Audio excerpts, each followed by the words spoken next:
Hello friends, जय हिंद, नमस्कार। मैं नवनीत कुमार स्वागत करता हूं आपके अपने यूट्यूब चैनल नव जीएस रिसर्च सेंटर में। तो फ्रेंड्स, जैसा कि हम देख पा रहे हैं, आर्टिफिशियल रेन यानी कि कृत्रिम वर्षा। तो कृत्रिम वर्षा का आज हम टॉपिक समझने वाले हैं और इसको देखते हैं कि कृत्रिम वर्षा होती क्या है और ये टॉपिक हम लेकर क्यों आए हैं, थोड़ा सा इसके बारे में बता देते हैं भाई। अभी हाल ही में दीपावली के बाद दिल्ली में काफ़ी चर्चा में रहा, वहाँ पोल्यूशन बहुत हो चुका है, तो जिसके कारण वहाँ पर ट्रायल किए जा रहे हैं आर्टिफिशियल रेन के, यानी कृत्रिम वर्षा। तो इसी को चलते हम आर्टिफिशियल रेन के बारे में समझते हैं और देखते हैं कि इसका प्रोसेस क्या है। तो स्टार्ट करते हैं हम आज अपना टॉपिक आर्टिफिशियल रेन यानी कि कृत्रिम वर्षा। Artificial rain Artificial rain or cloud seeding is a weather modification process that involves introducing chemical like silver iodide or dry ice into cloud to trigger precipitation। यानी कि जो आर्टिफिशियल रेन है, artificial जो वर्षा है, वे मौसम के अंदर हमें क्या कुछ परिवर्तन करके की जाती है, जिसमें हमारे कुछ केमिकल्स यूज होते हैं, जैसे कि सिल्वर एक केमिकल है हमारा इसमें, सिल्वर आयोडाइड, और फिर दूसरा है ड्राई आइस। तो ड्राई आइस के बारे में फ्रेंड्स आप जानते होंगे कि CO2 को कहा जाता है, CO2 को ड्राई आइस कहा जाता है। तो इसके मेन जो कंपोनेंट हैं वो सिल्वर आयोडाइड और ड्राई आइस हैं। आर्टिफिशियल रेन में हमें यही करना होता है कि मौसम के अंदर कुछ परिवर्तन करके और इसके सिल्वर आयोडाइड और ड्राई आइस से कृत्रिम वर्षा की जाती है। This substance act as condensation nuclei, encouraging water vapor to condense and form large droplets that can fall as rain or snow। फिर ये हमारे जो दो केमिकल्स हैं, जो ये दो सब्सटेंस हैं, यानी कि सिल्वर आयोडाइड और ड्राई आइस, तो ये क्या करते हैं, कंडेंसेशन न्यूक्लियस को क्या करते हैं, नाभिकीय इसका वो करते हैं, पेपर में इसको कन्वर्ट कर देते हैं, तो ड्रॉपलेट उस पर जमा हो जाती है, जिससे क्या होती है भाई, वर्षा होने लगती है। The process can be carried out using aircraft, rockets और ग्राउंड बेस्ड जनरेटर। और जो ये प्रोसेस है इसका, यानी कि जो पेपर बनाने का जो प्रोसेस है, ये प्रोसेस या तो हमारे ग्राउंड्स पर जनरेटर होंगे, उनके थ्रू से एयरक्राफ्ट से बौछार की जाती हैं। बौछार जैसा कि आप इस पिक में भी देख पा रहे थे, ये हम क्या कर रहे हैं, ये एयरक्राफ्ट से करा हमने। ये यहाँ पर सिल्वर आयोडाइड और अपना जो सॉल्यूशन लिया था उसको हमने बौछारें कर दी, जिस कारण से क्लाउडिंग बने और इसके साथ ही वर्षा होती है और स्नोफॉल होता है। अब इस प्रोसेस को देखते हैं हम। The process of cloud seeding का जो प्रोसेस है वे क्या है। तो सीडिंग इसकी होती है एयरक्राफ्ट, रॉकेट्स और ground based generator disperse seeding like silver iodide, जिसकी हमने बात करी, सिल्वर आयोडाइड और ड्राई आइस यानी कि CO2, इसके मेन कंपोनेंट है। Common salt NaCl into clouds. ठीक है जी, इस पर हम इसकी क्या करते हैं, बौछारें ऊपर से छोड़ते हैं। फिर अगला है न्यूक्लियर फॉर्मेशन, यानी कि हम क्या करते हैं, नाभिक का फॉर्मेशन करते हैं। This particles provide surface condensation for water vapour to condense into. ये जो हमारे इसके मॉलिक्यूल होंगे सिल्वर आयोडाइड्स के और अपने आइस, ड्राई आइस के, तो इन पर इनकी सरफेस के ऊपर वापर वेपर बनने लगती हैं, यानी कि उन पर ड्रॉप जाके चिपक जाती हैं। ठीक है जी। फिर इसमें ड्रॉपलेट ग्रोथ, फिर जो अपने हैं water droplet begin to form and growth around this nucleus, तो उसके चारों ओर वाटर की बूंदें क्या करते हैं, हम विकास करते हैं, यानी कि वो फैलने लगती हैं। ठीक है जी, वाटर वेपर। क्योंकि बादलों में वाटर को कलेक्ट होने के लिए कुछ एक बेस की आवश्यकता होती है बारिश होने के लिए। मानो ये कुछ पार्टिकल हैं। अब इन पार्टिकल पर ही वाटर वेपर जाके अपना चारों ओर है ये गुच्छा लगाएगा तो ड्रॉपलेट बन जाती हैं। फिर बनते बनते क्या होता है जी, फिर एक क्लाउड का निर्माण हो जाता है, फिर ये रेन के रूप में बरसते हैं। उसी के लिए हम सिल्वर आयोडाइड और ड्राई आइस का इस्तेमाल और NaCl का इस्तेमाल करते हैं।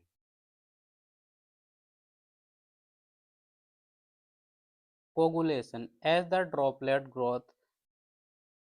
growth they collide with each other, a process called coagulation which make them heavy enough to fall to the ground as rain or snow।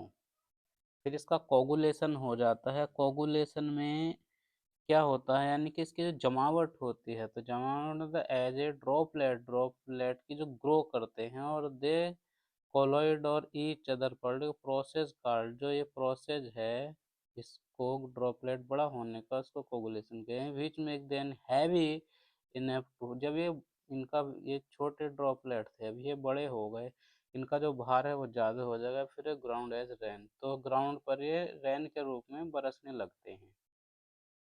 ठीक है जी, बादल बने और यहाँ पर ड्रॉपलेट भारी हो गए तो फिर ये बरसने लगते हैं ऐसे वाटर के वर्षा के रूप में। की मटेरियल यूज, अब हम एक देख लेते हैं भाई इसमें कौन कौन से मटेरियल का यूज हुआ है और क्या क्या मटेरियल हैं जिनका यूज होता है इस वर्षा में, आर्टिफिशियल रेन में। सिल्वर आयोडाइड इसका एक मेन कंपोनेंट है, जैसा कि हम बात कर रहे थे। Its crystalline structure is similar to that of ice, making it an effective seeding agent. यही इसका मेन एजेंट्स है जो करता है आर्टिफिशियल रेन। दूसरा फिर है इसमें सॉलिड कार्बन डाइऑक्साइड, यानी कि ड्राई आइस के नाम से इसको जाना जाता है, तो ड्राई आइस भी रहेगा इसमें। ठीक है जी। This is due to super cool the cloud causing water vapor to condense and freeze into ice crystal which then act as, जो इसके न्यूक्लियर रहेंगे। ठीक है जी, परमाणु बनाने के लिए इसका यूज किया जाता है, अपने ऊपर चिपका लेंगे। कॉमन साल्ट हमारा फिर इसमें एक यूज होने वाला जो कंपोनेंट्स है वो कॉमन साल्ट, यानी कि NaCl सोडियम क्लोराइड, जिसको हम खाने में यूज करते हैं, इसका इस्तेमाल भी यहाँ पे किया जाता है। This is particularly effective for seeding warm cloud that do not have a sufficient number of supercooled water droplet for natural precipitation to occur। Natural precipitation के लिए ये आवश्यक है। अदर केमिकल भी इसमें यूज होते हैं, पोटेशियम आयोडाइड का यूज कर सकते हैं, liquid propane, ammonium nitrate and other hydroscopic water attracting material are also use. यानी कि वो केमिकल्स हम इसमें कंपाउंड यूज कर सकते हैं जो वाटर को अपनी ओर अट्रैक्टिव करते हैं। हाइग्रोस्कोपिक, हाइग्रोस्कोपिक का मतलब है जी, ये जो वर्ड है हाइग्रोस्कोपिक्स, ऐसे मटेरियल होते हैं जो वाटर को अवशोषित करते हैं। जैसे नमक, आप नमक चीनी भी, आप नमक को रख दो जी यहाँ थोड़ी देर और कैसे पिघल जाएगी, वाटर को एब्जॉर्ब करती है, खींचती है वो अपनी ओर। एप्लीकेशन ऑफ आर्टिफिशियल रेन, अच्छा जी, अब इसके एप्लीकेशन यानी कि इसकी देख लेते हैं आर्टिफिशियल रेन का हम। Drought mitigation to help alleviate water shortage and save crop.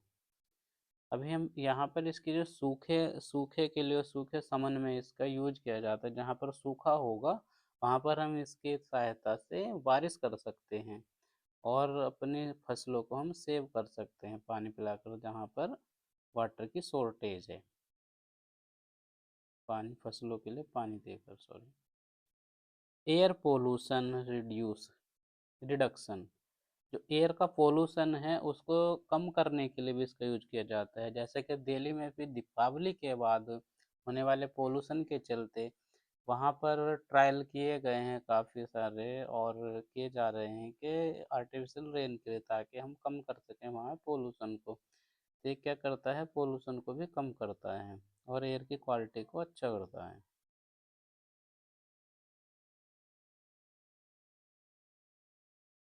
Environmental disaster management, और इन्वायरमेंटल डिजास्टर मैनेजमेंट के लिए भी हेल्प एग्जिस्टिंग फॉरेस्ट फायर्स के लिए भी है। Water resource management, water resource management के लिए भी है। To help fill reservoir and lakes, lakes को भरने के लिए और उसको रिजर्वायर करने के लिए भी आवश्यक है। वेदर मैनेजमेंट, और मौसम के भी मैनेजमेंट के लिए भी है। To prevent rain for outdoor events, और this is a less common application, ये थोड़ा सा कम इसका एप्लीकेशन है। एडवांटेज देख लेते हैं अभी हम इसके एडवांटेज। एडवांटेज यानी कि फायदे, इसके फायदे देखते हैं। Can increase water availability in drought strict area, जहाँ पर सूखा वाला एरिया होगा वहाँ पर ये क्या करता है, वाटर की इंक्रीज कर देता है परसेंटेज को। Help in combating air pollution, और क्या करता है जी, एयर पोल्यूशन को भी कम करता है। Can be use to manage water resource by increasing the water in reservoir. ठीक है, तो ये यहाँ पर क्या करता है, वाटर को रिसोर्स को इंक्रीज भी करता है।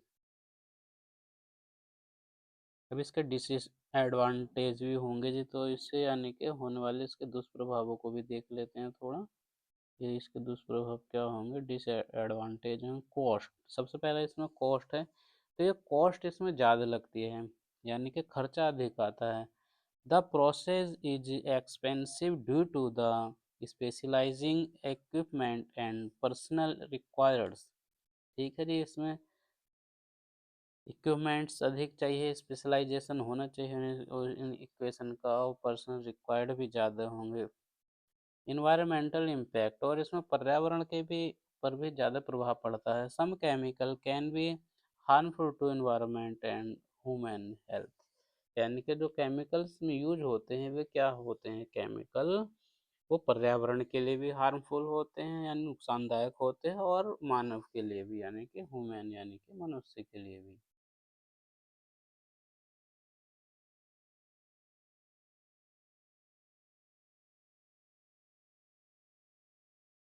ठीक है, अगला नेक्स्ट। अनप्रेडिक्टेबल साइड इफेक्ट, और इसके कुछ साइड इफेक्ट यानी कि इसके अप्रत्याशित दुष्प्रभाव इसके हैं। Improper application can lead to unintended weather change such as thunderstorm और फ्लूड। इनप्रॉपर अगर जो हम इसका एप्लीकेशन लीड करेंगे तो उससे ये सारी समस्याएं होने वाली हैं। लिमिटेड इफेक्टिवनेस, और इसकी कुछ लिमिटेड इफेक्टिवनेस हैं। Cloud seeding is not a ground sorry guaranteed solution and its success dependent on the specific cloud condition, कोई गारंटी भी नहीं है इसकी, वहाँ पे स्पेसिफिक क्लाउड भी थोड़ा बहुत तो होना चाहिए। अभी हम थोड़ा सा इस पिक्चर के माध्यम से भी देख लेते हैं भाई इसका प्रोसेस क्या है, कैसे करते हैं इसका काम। तो सबसे पहले हाउ क्लाउड सीडिंग कैसे करते हैं, हमने देखा एयरक्राफ्ट से करा हमने, ये बौछारें करी यहाँ पर, ये हुई हुई। और इसको किससे भी करते हैं, release by silver iodide release by plane और ग्राउंड बेस्ड जनरेटर, ये इसके थ्रू भी हमने आयोडाइड रिलीज करी। फिर इन दोनों के जाने से यहाँ पर ये क्लाउड का निर्माण हुआ। फिर नंबर दूसरा देखते हैं, सिल्वर जो अपनी है, ये silver silver iodide particles reach the targeted cloud, फिर टारगेटेड क्लाउड को इन्होंने पकड़ लिया। तीसरे पे हमने क्या करा, silver iodide iodide aids in the formation of ice crystal. फिर उसने आइस क्रिस्टल को फॉर्मेशन करा। फिर चौथे number, how to heavy to remain in the air, the ice crystal then fall after melting on their way down to from the rain. फिर वे बारिश के रूप में बरसने लगे। तो तीन चार प्रोसेस हैं इसके, जो प्रक्रिया होती है। ये देख सकते हैं यहाँ भी, एयरक्राफ्ट से बादलों का निर्माण, और ये बारिश हुई, एयरक्राफ्ट नहीं हुई, इसमें सिल्वर आयोडाइड और ये कुछ छिड़काव करा, ये और ये बादल बने और इससे हो गई बारिश। तो ये हमारा जो आर्टिफिशियल रेन का जो प्रोसेस है वो इस तरह से है। तो thank you friends, thank you for watching.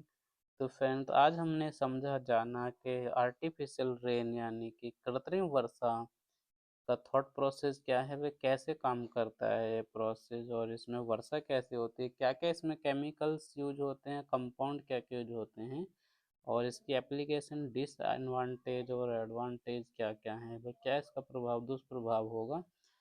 तो फ्रेंड्स, ये समझने के लिए हम लाए थे इस छोटी सी वीडियो को। तो थैंक यू फ्रेंड्स। यदि आपको ये कंटेंट्स थोड़ा सा भी अच्छा लगा हो, कितना अच्छा लगा हो, तो ज़रूर कमेंट्स करें, लाइक करें, शेयर करें, वे चैनल को ज़्यादा से ज़्यादा सब्सक्राइब करें। तो थैंक यू फ्रेंड्स, जय हिंद, नमस्कार। फिर मिलेंगे किसी नई वीडियो में। तो जय हिंद फ्रेंड, थैंक यू।